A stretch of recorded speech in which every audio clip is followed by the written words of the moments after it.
দেখছো?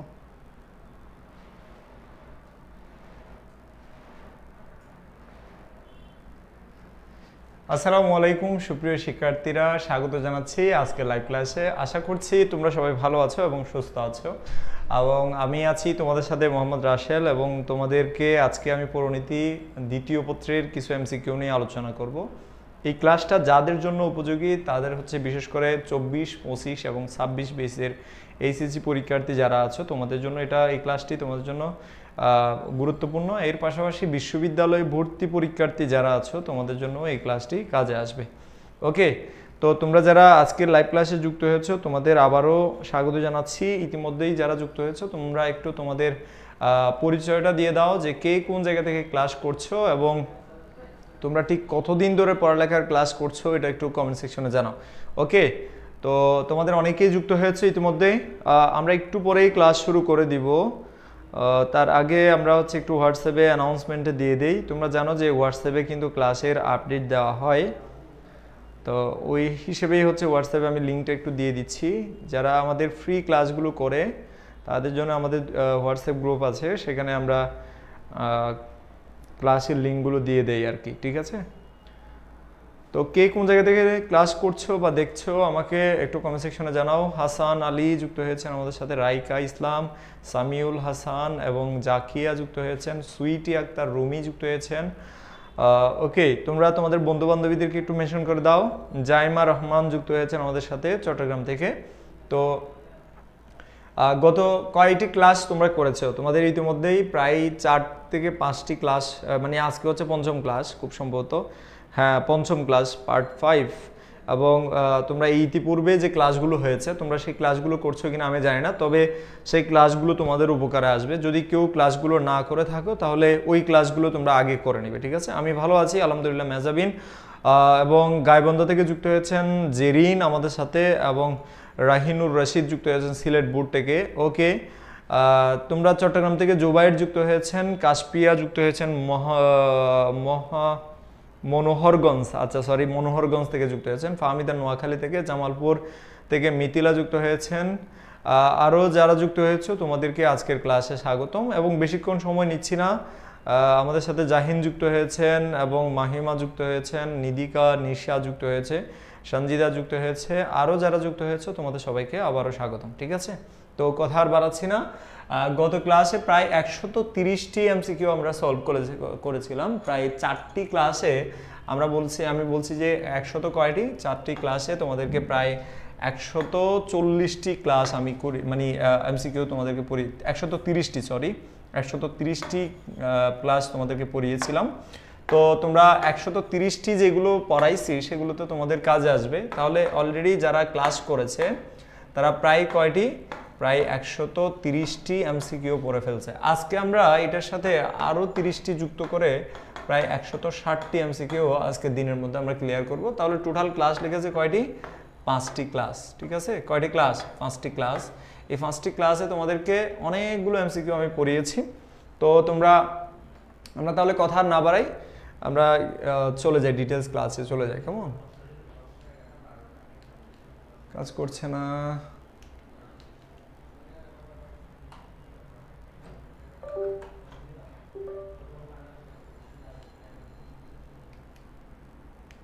ওয়েট, একটু অপেক্ষা করো তোমরা। সাজ্জাদ,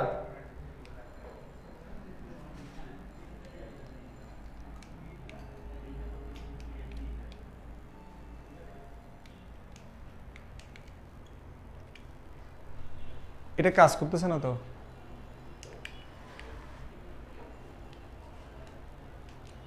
এটা কি অন করার কোনো ইয়ে আছে? দেখো তো।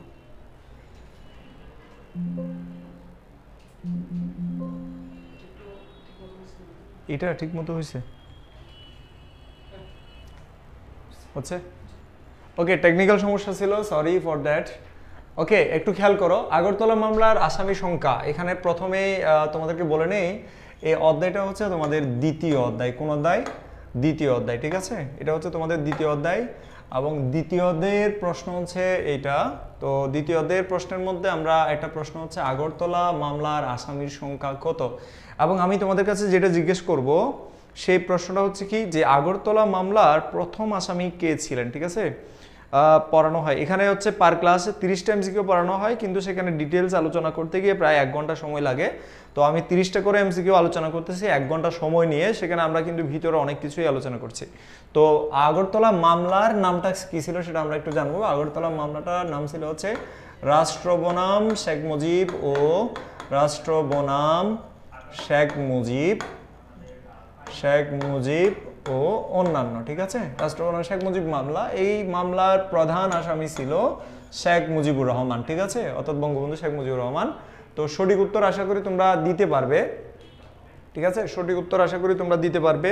তো রাষ্ট্র বনাম শেখ মুজিব ও অন্যান্য যে আগরতলা ষড়যন্ত্র মামলা, সেই মামলার কতজন আসামি ছিল? অনেকে অলরেডি উত্তর করে ফেলেছো, অনেকেই উত্তর করছো যে বলতেছো যে 34 জন, অনেকে 35 জন বলতেছো।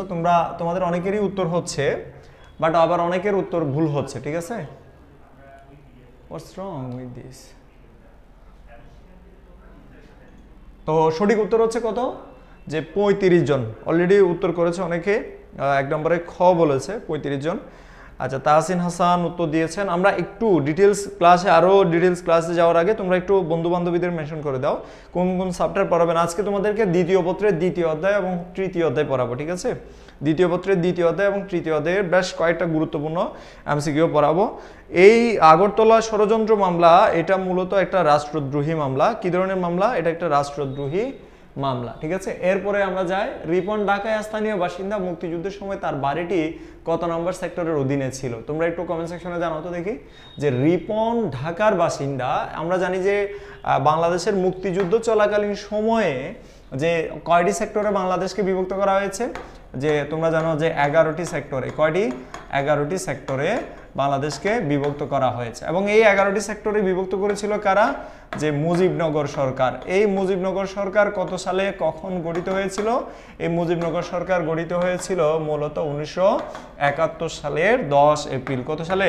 1971 সালের 10 এপ্রিল, ঠিক আছে, 10 এপ্রিল। এবং এই মুজিবনগর সরকার কখন শপথ বাক্য পাঠ করেছে সেটা নিয়ে আমি গত ক্লাসে বলেছিলাম, অর্থাৎ তার 1 সপ্তাহ পরে 17 এপ্রিল। ওকে, তো এই মুজিবনগর সরকার বাংলাদেশকে 11টি সেক্টরে বিভক্ত করেছিল এবং মোটামুটিভাবে চট্টগ্রাম যে এলাকাটা, সেই চট্টগ্রাম এলাকাকে তারা 1 নম্বর সেক্টরের আওতাধীন ধরে চট্টগ্রাম থেকে পর্যায়ক্রমিকভাবে উপরের দিকে যত গেছে ততই সংখ্যা বাড়তে শুরু করেছিল, ঠিক আছে। তো তোমরা বলো তো এখানে কত নম্বর সেক্টরের কথা আসবে? তোমরা বলো দেখি, তোমরা উত্তর করতে পারো কিনা। তোমরা অনেকেই অলরেডি উত্তর করে দিয়েছো যে 2 নম্বর সেক্টর, অনেকে উত্তর দিয়েছো 2 নম্বর সেক্টর। তো সঠিক উত্তর হয়েছে তোমাদের, যারা 2 নম্বর সেক্টর উল্লেখ করেছো হয়েছে, উত্তর হয়েছে। তোমরা দেখো যে 2 নম্বর সেক্টর, ঠিক আছে। তো তাহলে কত নম্বর সেক্টরে? ঢাকায়, যেহেতু আমরা জানি যে ঢাকার যে এলাকাটা, সেই এলাকাটা 2 নম্বর সেক্টরের অধীনে ছিল।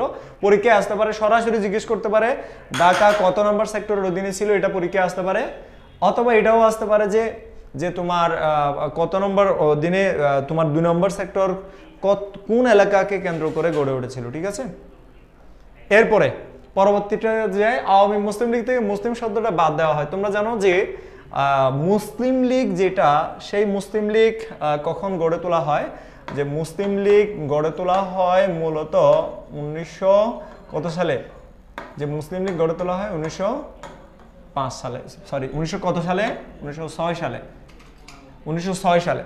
তো 1906 সালে যে মুসলিম লীগ গড়ে তোলা হয়েছিল, সেই মুসলিম লীগ কালের বিবর্তনে আওয়ামী মুসলিম লীগ, কথা কম বলতে বলো তো, এত বড় বড় করে কথা বললে কেমন হবে?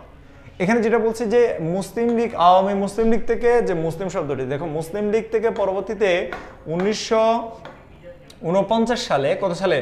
1949 সালে গড়ে তোলা হয় আওয়ামী মুসলিম লীগ, ঠিক আছে, আওয়ামী মুসলিম লীগ। ঠিক, এই আওয়ামী মুসলিম লীগ যেটা, সেই আওয়ামী মুসলিম লীগ থেকে মুসলিম শব্দটি বাদ দিয়ে পরবর্তীতে কত সালে আওয়ামী লীগ গঠন করা হয় সেটা এখন তোমরা কমেন্ট সেকশনে জানাবে। এবং তোমাদের উত্তরের সাথে আমি একটু আমার উত্তরটাও মিলিয়ে দেখব।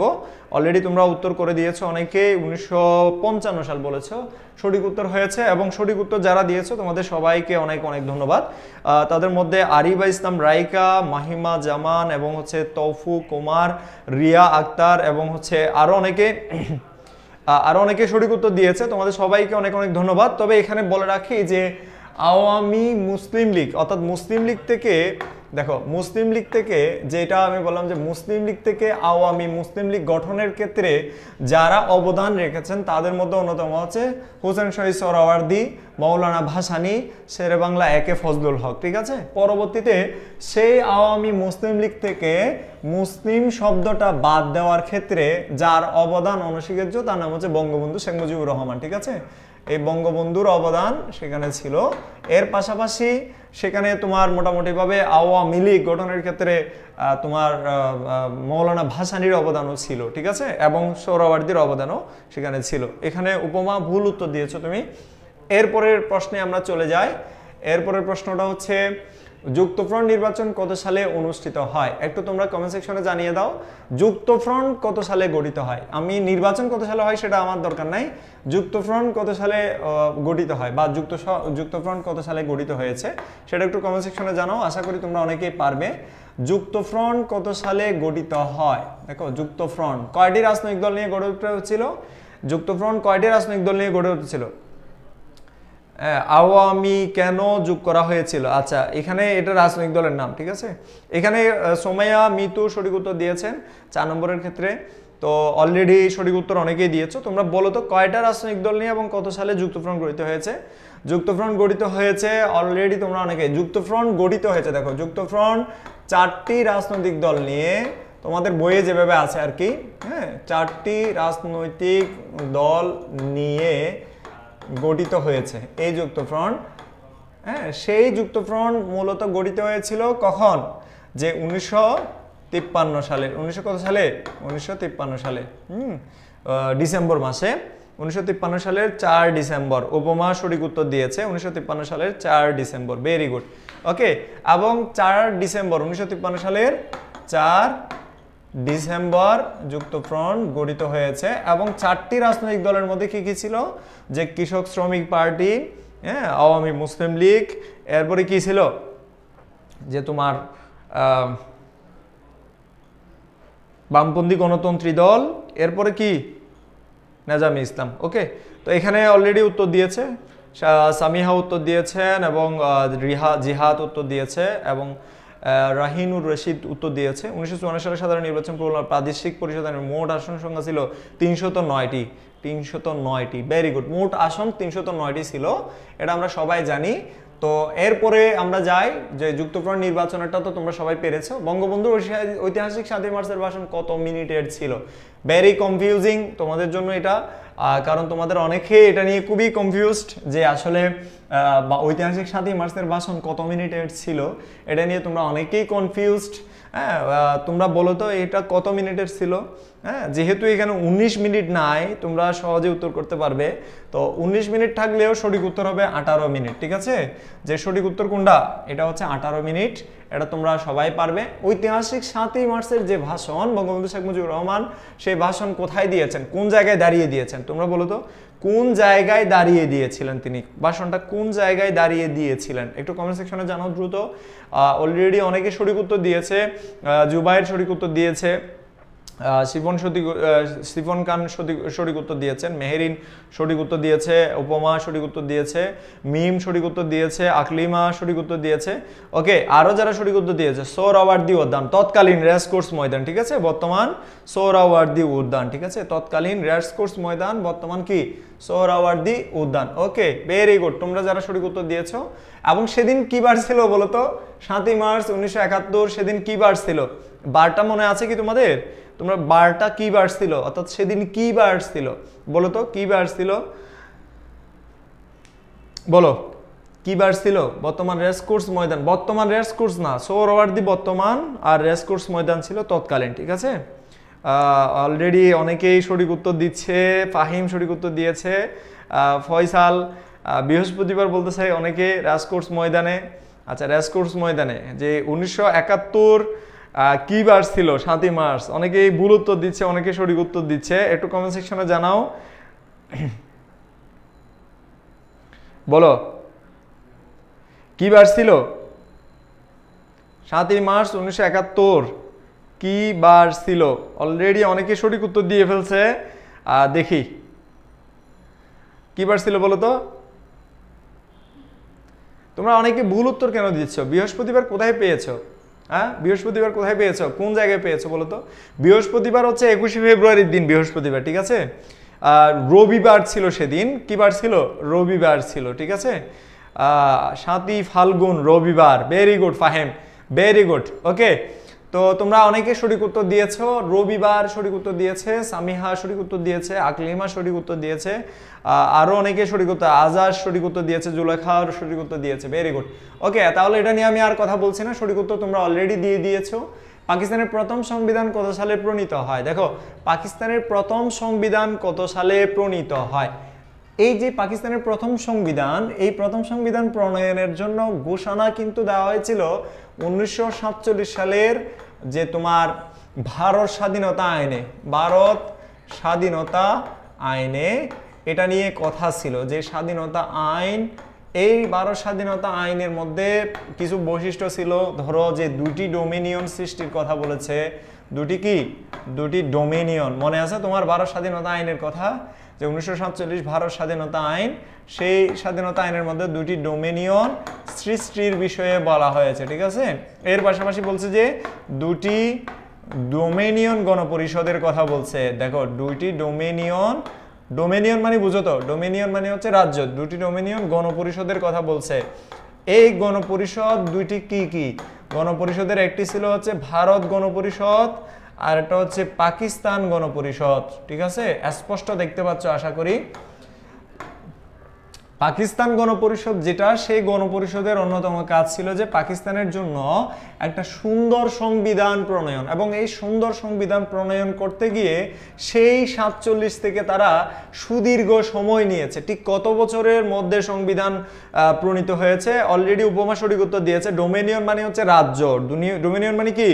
রাজ্য। অলরেডি সঠিক উত্তর দিয়েছে অনেকে, তোমরা অনেকেই সঠিক উত্তর দিয়েছো, আবার অনেকে ভুল উত্তর দিচ্ছ। ভুল যারা দিচ্ছ তোমাদেরকে বলবো তোমাদেরকে আরেকটু পড়াশোনায় মনোযোগী হতে হবে। তোমরা যে একদমই সবকিছু পারতেছো না এমন না। আমরা আসলে অসাধ্য বা অসম্ভব বলে মানুষের জন্য কোনো কিছুই নাই। তোমরা চেষ্টা করো তোমাদের জায়গায়, ইনশাআল্লাহ তোমরা সেটা কাটিয়ে উঠতে পারবে, ঠিক আছে?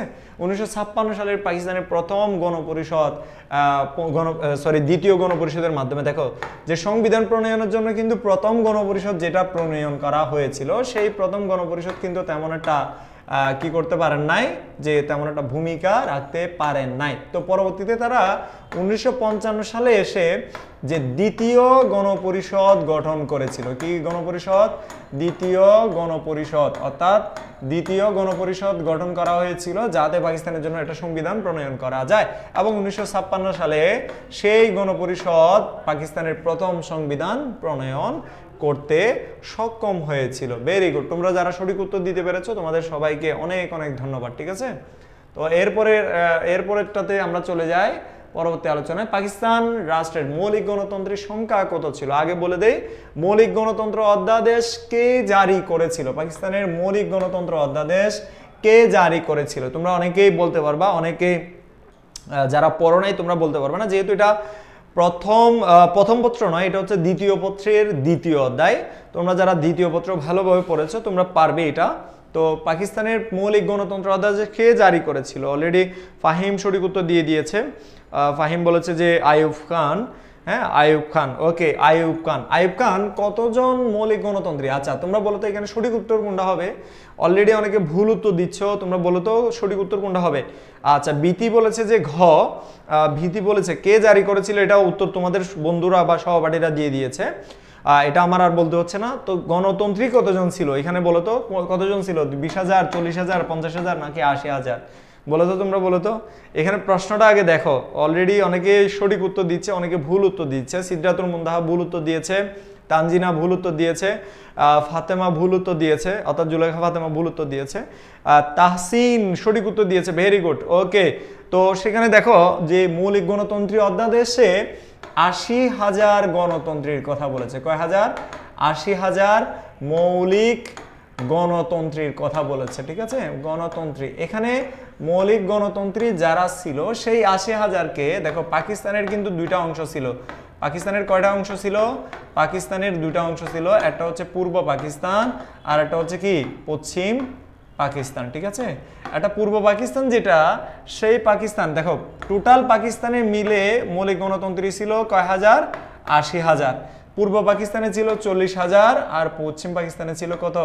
৪০,০০০। তো তোমাদের প্রশ্নে জিজ্ঞেস করেছে যে পশ্চিম পাকিস্তানের মৌলিক গণতন্ত্রীর সংখ্যা কত ছিল। যারা সঠিক উত্তর দিতে পেরেছো তোমরা বুঝতেই পারছো যে আসলে তোমাদের ভুলটা কোথায়, যারা ভুল উত্তর দিয়েছো।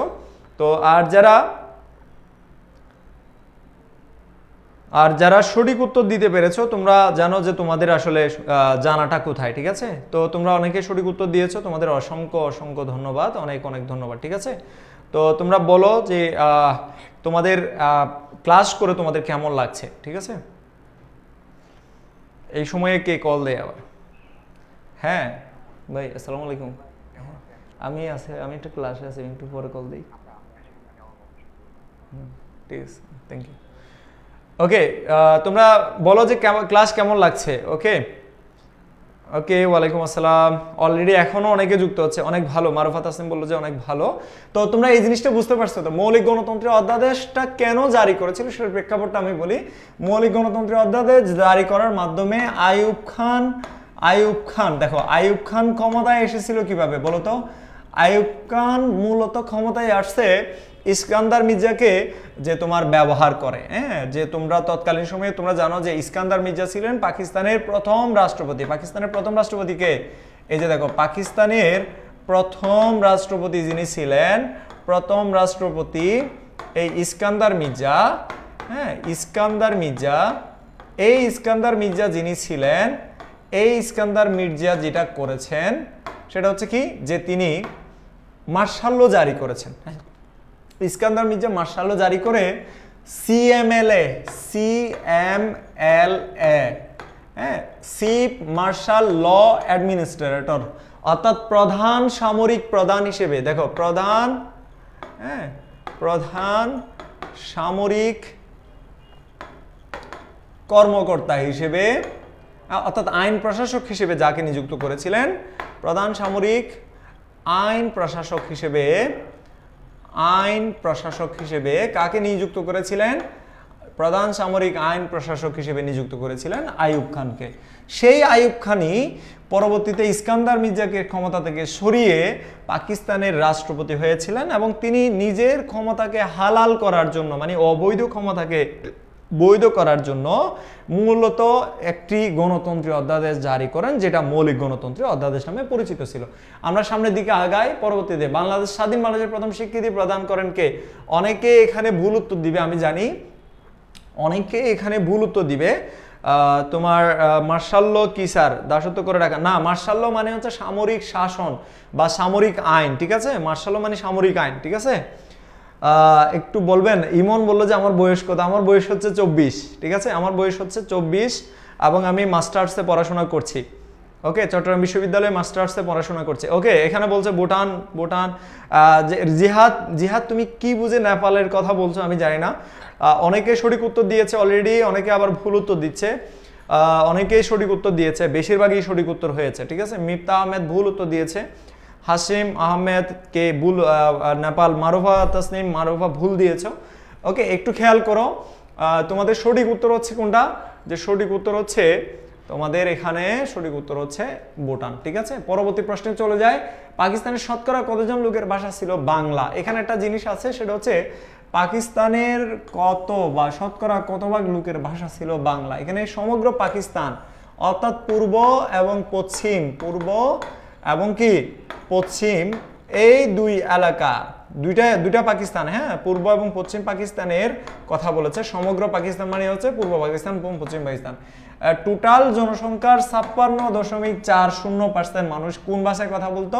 যে বাংলা ভাষায় কথা বলতো। এখন তোমাদের কাছে প্রশ্ন হচ্ছে উর্দু ভাষায় কত % মানুষ কথা বলতো বলো তো? উর্দু ভাষায় বাংলাদেশের কত, মানে সমগ্র পাকিস্তানের কত % মানুষ কথা বলতো? তোমরা যারা লাইভ থেকে চলে যাচ্ছ, তোমরা কি যে তোমরা জ্ঞানের স্বর্গে কোথাও কি ডুব দিচ্ছ নাকি? লাইভ থেকে চলে যাও না, তোমরা লাস্ট পর্যন্ত থাকো, তাতে করে তোমাদেরই উপকার হবে। বলো যে কত % উর্দু ভাষায় কথা বলতো? একটু কমেন্ট সেকশনে জানাও। তোমরা দেখি কে কে পারো একটু জানাও দ্রুত। ফাহিম কমেন্টস করছে এবং হচ্ছে ফাহিম সঠিক উত্তর দিয়েছে। অনেকে সঠিক উত্তর দিয়েছে। 3.37% আনুশ্রী কর্মকার ভুল উত্তর দিয়েছে। 3.27 ফাহিম সঠিক উত্তর দিয়েছে, ভেরি গুড ফাহিম। এবং হচ্ছে উর্দুতে 3.37% অলরেডি ভুল উত্তর দিয়েছে তানজিনা। এটা দেখে কি, এটা দেখলেই কি এটাই উত্তর হয়ে যাবে? এটা উর্দু না, এটা কি 3.37% উর্দু না, 3.27% হচ্ছে উর্দু ভাষায় কথা বলতেন, এটাই হচ্ছে সঠিক উত্তর, হচ্ছে এটাই। বুঝতে পারছো? তো পাকিস্তানের উর্দু ভাষায় কথা বলতো 3.27% মানুষ। ওকে, তাহলে 56.40% আমরা পাইলাম। এরপর যুক্তফ্রন্টের কর্মসূচি ছিল কত দফা ভিত্তিক? আমরা সবাই জানি যে যুক্তফ্রন্ট একটা কর্মসূচি ঘোষণা করেছিল। যুক্তফ্রন্ট 1953 সালে গঠিত হয়েছিল। এরপরে 1954 সালে যুক্তফ্রন্ট নির্বাচনে অংশগ্রহণ করেছিল এবং সেই নির্বাচনের ইস্তেহার মানে বুঝো তো প্রতিশ্রুতি, ইস্তেহার মানে বুঝো তো প্রতিশ্রুতি, মানে নির্বাচনের আগে, ভোটের আগে যারা নির্বাচনে দাঁড়ায় তারা কিছু প্রতিশ্রুতি দেয়, সেই ইস্তেহারের দফা ছিল হচ্ছে 21 দফা। এই 21 দফাকে সামনে রেখে যুক্তফ্রন্ট যে নির্বাচন করেছিল, 21 দফা যেগুলো ছিল সেই দফার মধ্যে 1 নম্বর দফা ছিল হচ্ছে বাংলাকে, 1 নম্বর দফা কি ছিল? বাংলাকে পাকিস্তানের রাষ্ট্রভাষা করার প্রতিশ্রুতি। বাংলাকে পাকিস্তানের কি ভাষা?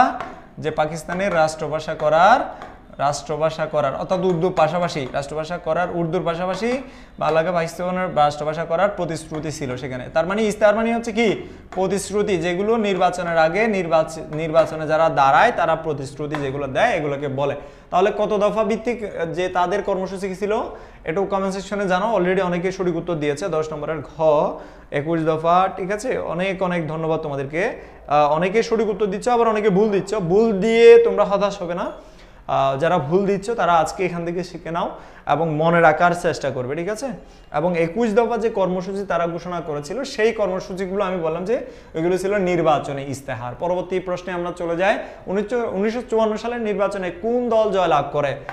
অলরেডি তোমরা এটা জানো যে কোন দল জয়লাভ করেছিল, আমি জানি না ঠিক এখানে কেন চলে গেছে, দেখার মতো বিষয়।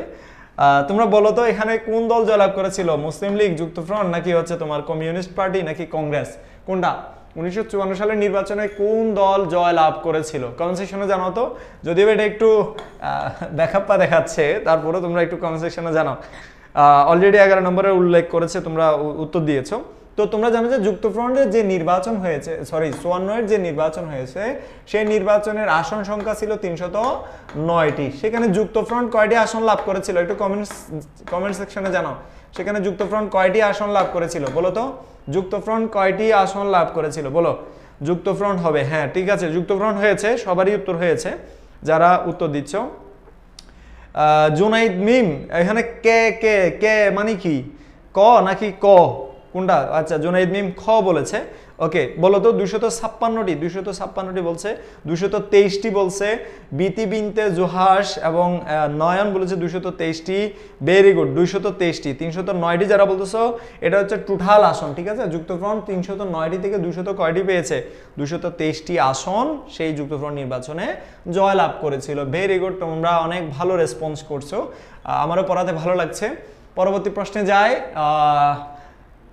পরবর্তী প্রশ্ন হচ্ছে বাঙালির ম্যাগনা কার্টা বলা হয় কোনটাকে? আসলে বাঙালির ম্যাগনা কার্টা বলো বা যেটাই বলো, ম্যাগনা কার্টার বিষয়ে যদি বলি যে ম্যাগনা কার্টা হয়েছে 1215 সালে। এটা নিয়ে অলরেডি মনে হয় তোমাদেরকে আগের ক্লাসগুলোতে পড়ানো হয়েছে। সেখানে রাজা জনের বিরুদ্ধে কার বিরুদ্ধে? রাজা জন ভার্সেস জনগণ একটা চুক্তি স্বাক্ষরিত হয়েছিল। কি হয়েছিল? একটা চুক্তি স্বাক্ষরিত হয়েছিল। সেই চুক্তিটি হচ্ছে মূলত ম্যাগনা কার্টা নামক স্থানে হয়েছে বলে এটাকে ম্যাগনা কার্টা চুক্তি বলা হয়। সেই 1215 সালের সেই চুক্তি অনুযায়ী কি হয়েছিল? রাজারা আগে কোনো ধরনের অন্যায় করলে সেটা বিচার হতো না, শুধুমাত্র সাধারণ জনগণরা কোনো একটা অন্যায় করলে বা দুর্নীতি করলে সেটার বিচার হতো। পরবর্তীতে এই ম্যাগনা কার্টা চুক্তির মাধ্যমে রাজাদেরকেও আইনের আওতায় আনা হয়েছিল, এবং অর্থাৎ রাজাও যদি কোনো একটা অবিচার করে তাহলে তাকেও কি করা হবে? আইনের আওতায় আনা হবে। তো এইভাবে সাধারণ মানুষেরা তাদের অধিকার পেয়েছিল, অর্থাৎ সাধারণ জনগণরা তাদের অধিকার পেয়েছিল। অন্যদিকে যে পূর্ব পাকিস্তান, তোমরা জানো পূর্ব পাকিস্তান পশ্চিম পাকিস্তানের কাছ থেকে অর্থনৈতিক, সামাজিক, রাজনৈতিক, সামষ্টিকভাবে যে বঞ্চিত হচ্ছিল, অধিকার থেকে বঞ্চিত হচ্ছিল, যেমনটা 1215 সালের আগে সাধারণ জনগণরা রাজাদের কাছ থেকে অধিকার পাইতো না। তাহলে পূর্ব পাকিস্তান পশ্চিম পাকিস্তানিদের কাছ থেকে তেমনটাই বঞ্চিত ছিল। তো বঙ্গবন্ধু শেখ মুজিবুর রহমান 6 দফা ঘোষণা করে এবং 6 দফা ঘোষণার মাধ্যমে যে তৎকালীন পশ্চিম পাকিস্তানের শাসক গোষ্ঠীদের কাছ থেকে কিছু অধিকার আদায়ের জন্য তিনি যে দাবি উত্থাপন করেছিল বলে, যেহেতু রাজা জনের কাছ থেকে সাধারণ জনগণেরা যেভাবে অধিকার ছিনিয়ে নিয়েছিল, অধিকার আদায় করে নিয়েছিল, যদি 6 দফা বাস্তবায়িত হতো তাহলে পশ্চিম পাকিস্তানের কাছ থেকে বাঙালিরাও সেরকম অধিকার পেত। এই কারণে এটাকে বাঙালির ম্যাগনা কার্টা বলা হয় বা এটাকে আমাদের বাঁচার দাবিও বলে উল্লেখ করেছে বঙ্গবন্ধু শেখ মুজিবুর রহমান। তাহলে 6 দফাকে বলা হয় বাঙালির ম্যাগনা কার্টা। ঠিক আছে, ওকে ওকে ওকে অনেকেই সঠিক উত্তর দিয়েছো, 12 নম্বরটা তাহলে অনেকেই সঠিক উত্তর দিয়েছো ইতিমধ্যে। তো ভেরি গুড, তোমাদের সবাইকে অনেক অনেক ভালো করছো তোমরা। বাংলাদেশের প্রথম রাষ্ট্রপতি কে বলো তো? আচ্ছা, প্রথম রাষ্ট্রপতির কথা বাদ দাও, বর্তমান রাষ্ট্রপতি কে বলো তো? হ্যাঁ, বর্তমান রাষ্ট্রপতি কে? তোমরা অনেকেই জানো, অনেকেই জানো না। বর্তমান রাষ্ট্রপতি কে? বাংলাদেশের প্রথম রাষ্ট্রপতি কে সেটা তোমরা অনেকেই পারবে, আমি জানি তোমরা অনেকেই সঠিক উত্তর দিতে পারবে। 23 নাম্বার নাই, এখনো 13 নম্বরে আমরা। বিটি বলেছে যে তোমার ক, অর্থাৎ বঙ্গবন্ধু শেখ মুজিবুর রহমান। অনেকেই 13 নম্বরের খ বলছে, আবু সাইদ চৌধুরী বলছে ভাইয়া আপনার টি শার্ট অনেক সুন্দর। ভেরি গুড, ভেরি গুড, ওকে অনেকের সঠিক উত্তর হচ্ছে পুষ্পা টি শার্ট সুন্দর বলতে এটা হচ্ছে মানে গত এডিশনের পড়ালেখার প্রতিবার নতুন নতুন এডিশনের টি শার্ট আনে। হ্যাঁ, তোমাদের অলরেডি একবার টি শার্ট দিয়ে মানে এটাও তোমাদেরকে দেওয়ার সময় আমরাও নিয়েছি। তো এইবারেও কিন্তু অনেকে এইবারে বর্তমান যিনি আছেন শাহাবুদ্দিন চুপ্পু, তো তৎকালীন সময়ে যিনি রাষ্ট্রপতির দায়িত্ব পালন করেছিলেন তার নাম হচ্ছে বঙ্গবন্ধু শেখ মুজিবুর রহমান। এবং তিনি তৎকালীন সময়ে, দেখো তোমরা জানো যে বঙ্গবন্ধু শেখ মুজিবুর রহমানকে রাষ্ট্রপতি ঘোষণা করে যে তোমার মুজিবনগর সরকার গঠিত হয়েছিল। সেই মুজিবনগর সরকারের প্রধানমন্ত্রী কে ছিল? মুজিবনগর সরকারের রাষ্ট্রপতি ছিলেন বঙ্গবন্ধু শেখ মুজিবুর রহমান এবং উপরাষ্ট্রপতি ছিলেন সৈয়দ নজরুল ইসলাম। ঠিক আছে, এবং আরও যিনি ছিলেন প্রধানমন্ত্রী কে ছিলেন? প্রধানমন্ত্রী ছিলেন হচ্ছে তাজ উদ্দিন আহমেদ। কে? তাজ উদ্দিন আহমেদ, মনে থাকবে। তো এর বাইরেও অনেকেই দায়িত্ব ছিলেন, তোমরা ওনাদের নামটাও একটু মনে রাখবা। তাজউদ্দিন আহমেদের বাইরেও আরও যারা মুজিবনগর সরকারে ছিলেন তাদের নামগুলোও তোমরা মনে রাখবা। তো তাজউদ্দিন আহমেদ, ওকে। এবং আরেকজনের নাম তোমাদের একটু মনে রাখতে হবে, যিনি হচ্ছে তোমরা মৌলানা ভাসানী। হ্যাঁ, ভাসানীর নাম শুনছো না? ভাসানী ছিলেন হচ্ছে যে এই যে মুজিবনগর সরকারের উপদেষ্টা। ভাসানী কি ছিলেন? ভাসানী ছিলেন হচ্ছে উপদেষ্টা।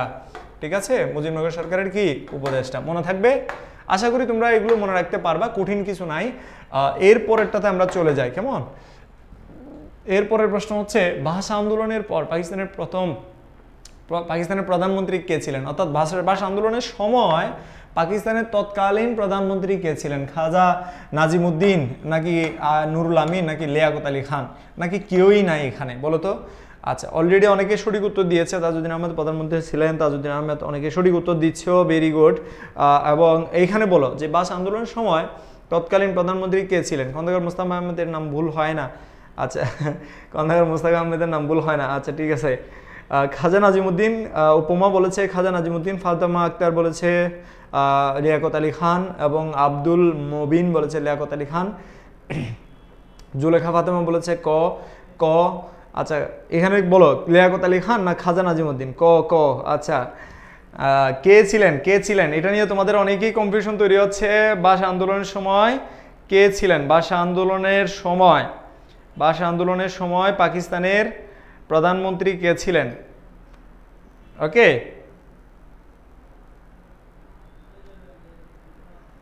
অনেকে ভুল উত্তর দিচ্ছ। ক যারা বলতেছো কেন জানি না আমি, তোমরা এটা বলতেছো, ভুল উত্তর কেন দিচ্ছ আমি জানি না। হৃদয় সঠিক উত্তর দিয়েছে, সাদ্দাম সাকিব সঠিক উত্তর দিয়েছেন, ইয়ামিন আমি ভালো আছি। অনেকেই সঠিক উত্তর দিচ্ছ, বাট হচ্ছে অনেকেই ভুল উত্তর দিয়েছে। আমি জানি না তোমরা কেন ভুল উত্তর দিয়েছো। এটা তো না পারার কোনো কিছু নাই যে খাজা নাজিমুদ্দিন তৎকালীন সময়ে পাকিস্তানের প্রধানমন্ত্রী ছিলেন। ঠিক আছে, খাজা নাজিমুদ্দিন তৎকালীন সময়ে কি ছিলেন? পাকিস্তানের প্রধানমন্ত্রী ছিলেন, মনে থাকবে। তাহলে এই জিনিসটা তোমরা মনে রাখতে পারবে আশা করি। পরবর্তীতে চলে যাই আমরা, সেটা হচ্ছে পরবর্তী এমসিকিউতে চলে যায়। সেটা সরি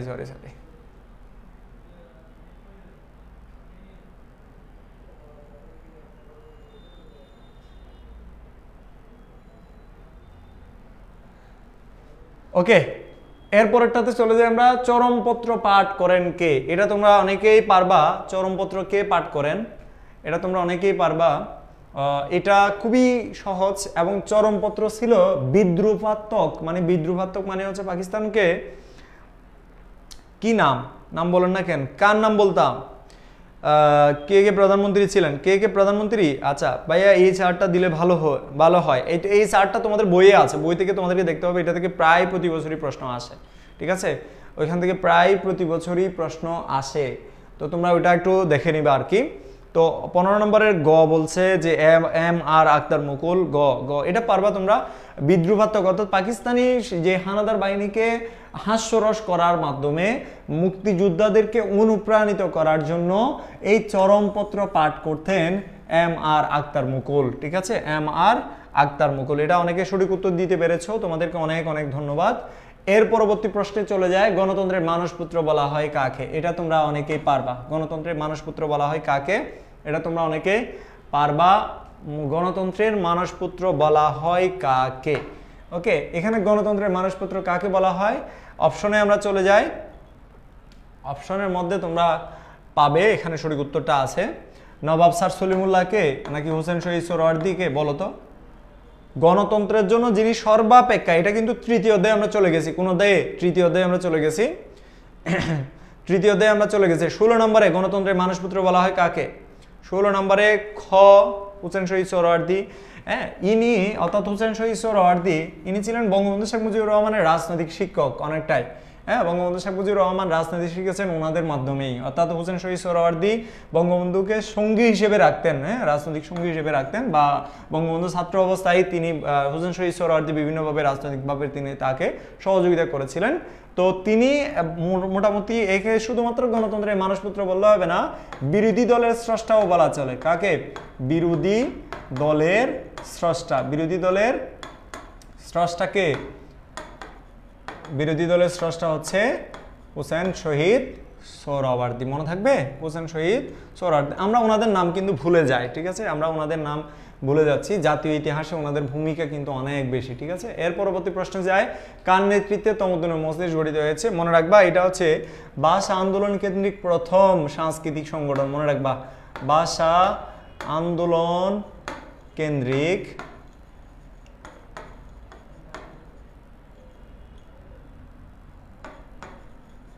প্রথম, হ্যাঁ, সাংস্কৃতিক সংগঠন। মনে থাকবে? প্রথম সাংস্কৃতিক সংগঠন। এটা প্রতিষ্ঠা করেছে কে? কমেন্ট সেকশনে জানাতো দেখি।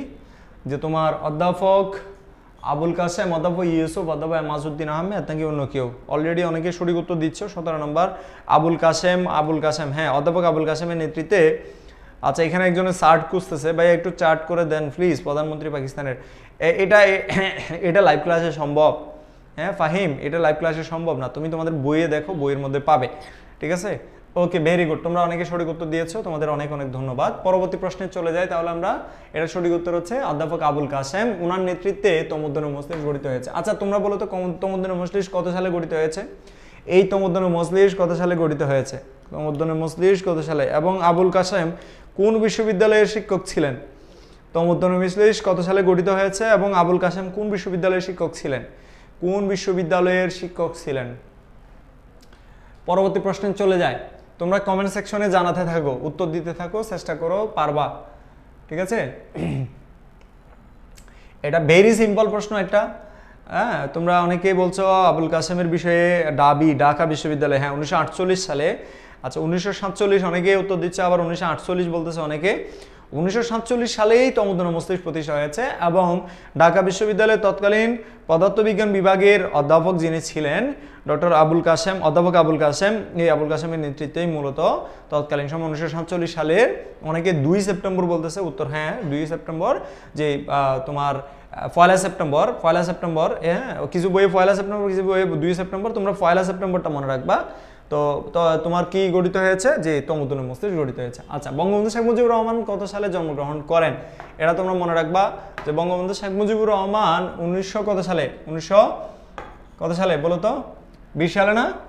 আচ্ছা, বঙ্গবন্ধুর এটা পরীক্ষায় আসে, কিন্তু এটা অনেক সময় আসে, আবার অনেক সময় আসে না। এটা বঙ্গবন্ধুর জন্মশতবার্ষিকী কখন উদযাপিত হয়েছে? তোমরা অনেকেই জানো যে এখান থেকে শুরু করে 2020 সাল যে বঙ্গবন্ধুর জন্মশতবার্ষিকী, ঠিক আছে? 2020 সাল কি বঙ্গবন্ধুর জন্মশতবার্ষিকী। এটা 21 এবং 2020 এবং 21 সালকে বঙ্গবন্ধুর জন্মশতবর্ষ বলা হয়। কি বলা হয়?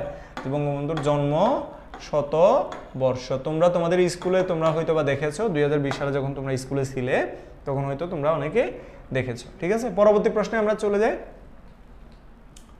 শেখ মুজিবুর রহমান কত সালে বঙ্গবন্ধু উপাধি লাভ করেন এবং কার মাধ্যমে লাভ করেছিলেন? একটু কমেন্ট সেকশনে জানাও। কত সালে, কার মাধ্যমে, কখন, কত তারিখ বলো। এটা তোমরা অনেকেই সালটা বলতে পারবে।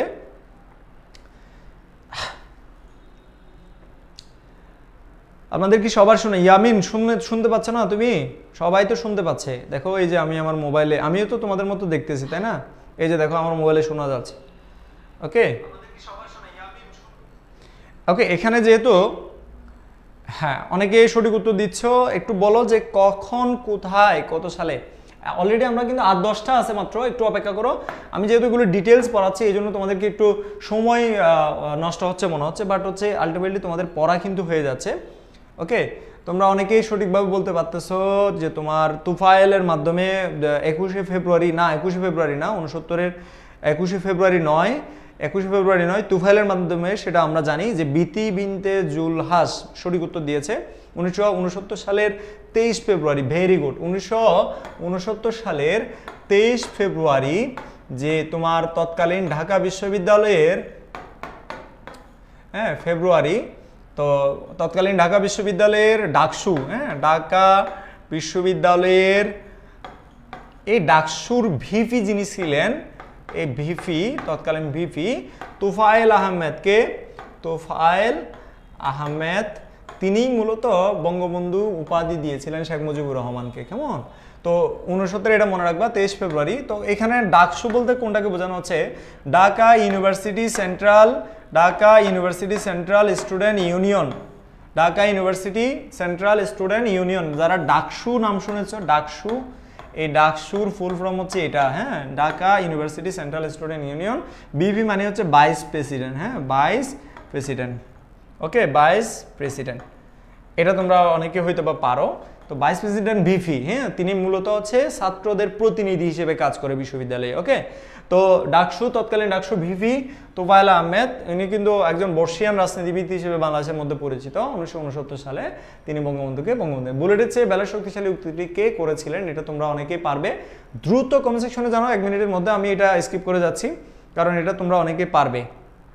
এটা অলরেডি তৃতীয় অধ্যায়ে আমরা চলে আসছি। তৃতীয় অধ্যায়ে র্যান্ডম এমসিকিউ আমরা পড়তেছি। তোমরা অনেকেই হয়তো যারা বই অলরেডি শেষ করে ফেলেছো তোমরা কিন্তু ধরতে পারবা, আর যারা বই শেষ করো নাই তোমাদের জন্য একটু কঠিন হয়ে যাবে, ঠিক আছে?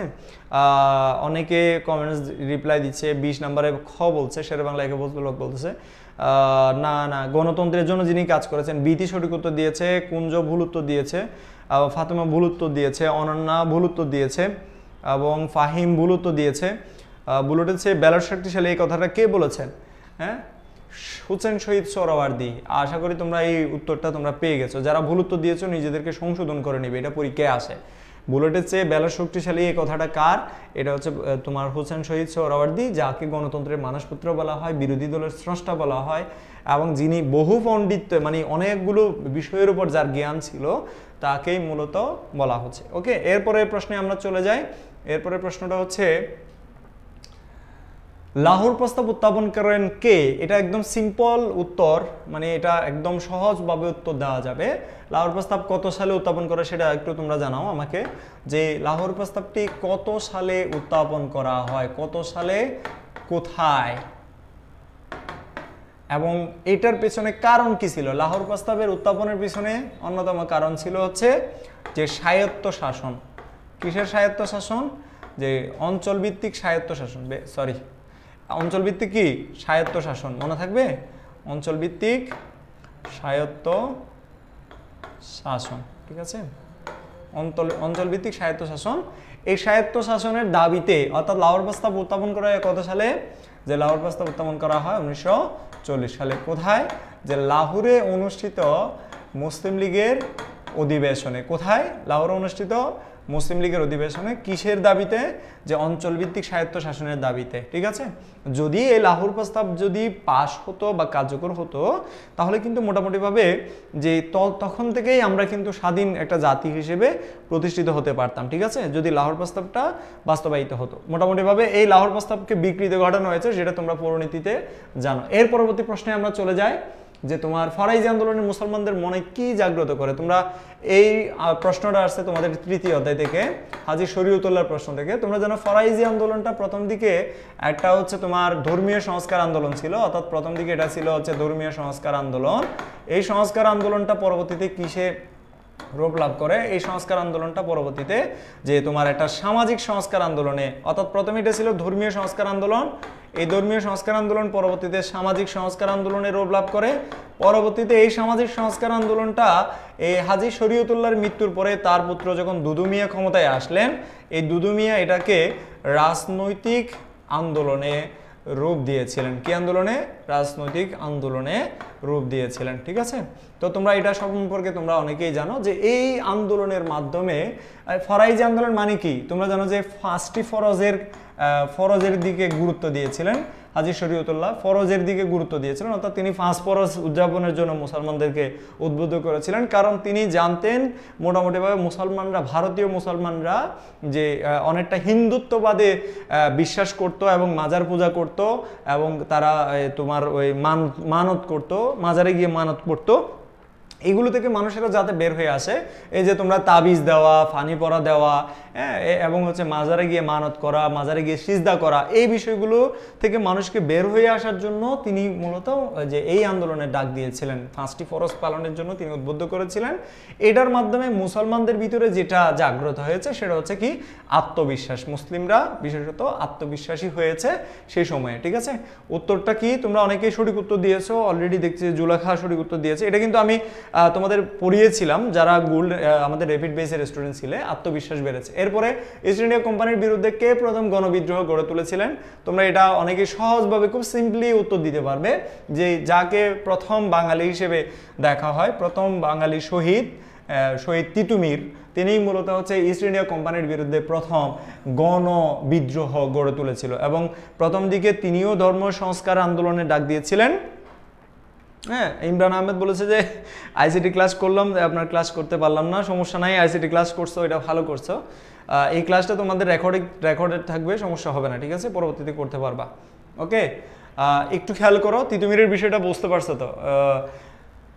তিতুমিরের বিষয়টা বুঝতে পারছো? ইস্ট ইন্ডিয়া কোম্পানির বিরুদ্ধে তিনি প্রথম গণবিদ্রোহের ডাক দিয়েছিলেন। প্রথমে কৃষকদেরকে তিনি সংগঠিত করলেন, পরবর্তীতে এই ইস্ট ইন্ডিয়া, প্রথমে তিনিও কিন্তু ধর্মীয় সংস্কার আন্দোলনের ডাক দিয়েছিলেন, পরবর্তীতে এই ধর্মীয় সংস্কার আন্দোলনটাকে তিনি একদম মোটামুটিভাবে রাজনৈতিক আন্দোলনে রূপ দিয়েছেন এবং তিনি বলেন যে ইস্ট ইন্ডিয়া কোম্পানির কাছ থেকে মুক্ত হওয়া বা হচ্ছে তিনি মেইনলি যাদের বিরুদ্ধে আন্দোলন করেছিলেন তারা হচ্ছে জমিদারদের বিরুদ্ধে। কাদের বিরুদ্ধে?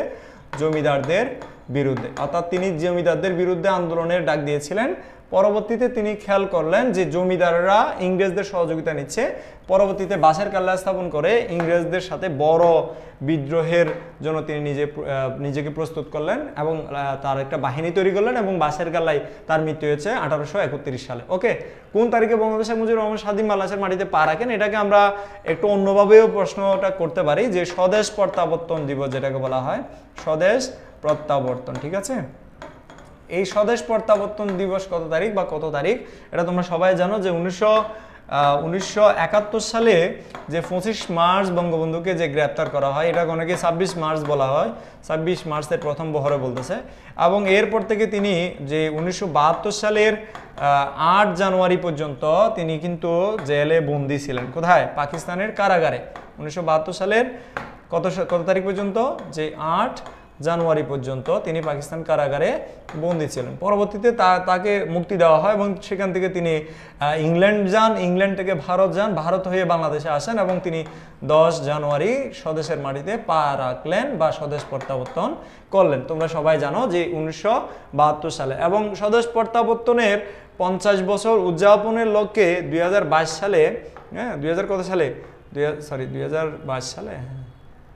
স্বদেশ প্রত্যাবর্তনের 50 বছর, হ্যাঁ 2022 সালে 50 বছর পূর্তি, এটা 22 সালে। এর পরবর্তী প্রশ্নে আমরা চলে যাই। হ্যাঁ, তোমরা এটা সবাই উত্তর করতে পেরেছো, অনেকেই সঠিক উত্তর দিয়েছে। তিতুমিরের আসল নাম, হ্যাঁ তিতুমিরের আসল নাম হচ্ছে সৈয়দ মীর নিসার আলী উর্ফে তিতুমির, ভারত হয়ে বাংলাদেশে আসেন। হ্যাঁ ওকে, অনেকে সঠিক উত্তর দিয়েছে, ভেরি গুড। এরপরের প্রশ্ন, কলিকাতা মুসলিম লিটারেরি অ্যাসোসিয়েশনের সাথে কার নাম জড়িত? তোমরা অনেকেই উত্তর দিতে পারবে, নবাব আব্দুল লতিফ। আমি জাস্ট হচ্ছে একটু ওনার বিষয়ে তথ্য দেই, তোমাদের 1 ঘন্টা সময় অলরেডি হয়ে গেছে। নবাব আব্দুল লতিফ, তাকে বাংলার সৈয়দ আহমেদ বলা হয়। কি বলা হয়? বাংলার সৈয়দ আহমেদ, এটা মনে রাখবা। বাংলার সৈয়দ আহমেদ কাকে বলা হয়? বাংলার সৈয়দ আহমেদ বলা হয় যে নবাব আব্দুল লতিফকে। কেন? কারণ হচ্ছে সৈয়দ আহমেদ ছিলেন তৎকালীন তোমার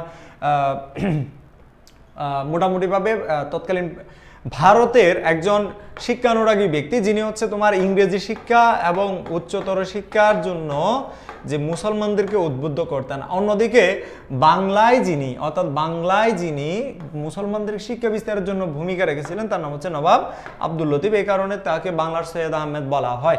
পরবর্তী প্রশ্নে চলে যায়, আর মাত্র 5টা প্রশ্ন আছে। যে ঐতিহাসিক লাহোর প্রস্তাবের মূল উদ্দেশ্য কি ছিল? এটা অনেকেই অলরেডি উত্তর করতে পারবে। হ্যাঁ,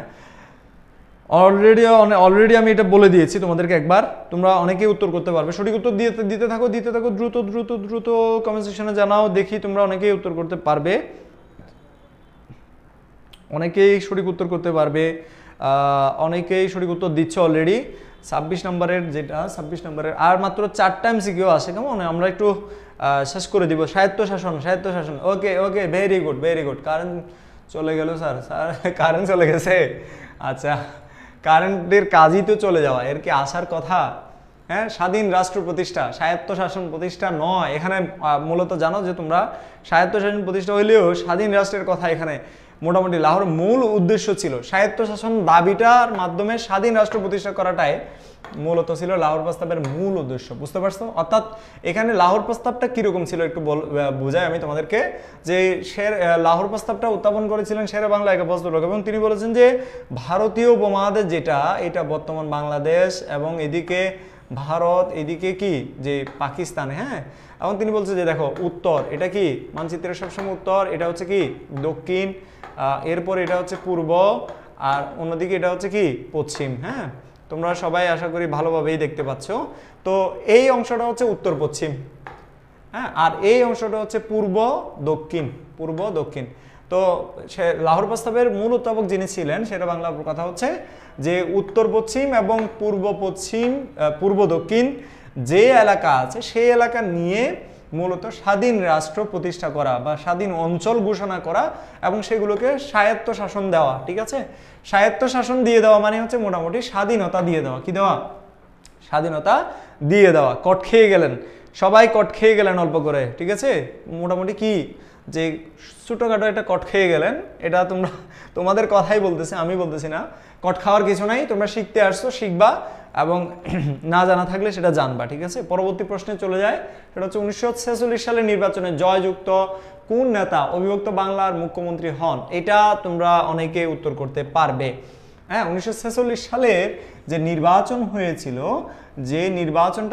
সেই নির্বাচনে যিনি নির্বাচিত হয়েছে সেই অবিভক্ত বাংলার, এখানে অবিভক্ত বাংলার বলতে কোনটা বোঝানো হচ্ছে? দেখো যে 1947 সালের পরেই কিন্তু বাংলা ভাগ হয়েছে। তোমরা সবাই জানো যে বাংলা যে এলাকাটা, ঢোকে না কেন, এই যে বাংলা যে এলাকাটা ছিল, তোমাদেরকে আমি আবার একটু মানচিত্র দেখাই। ভারতীয় উপমহাদেশের মানচিত্রের মধ্যে এই যে বাংলা যে এলাকাটা, এটা আমি ছোটভাবে আঁকতেছি।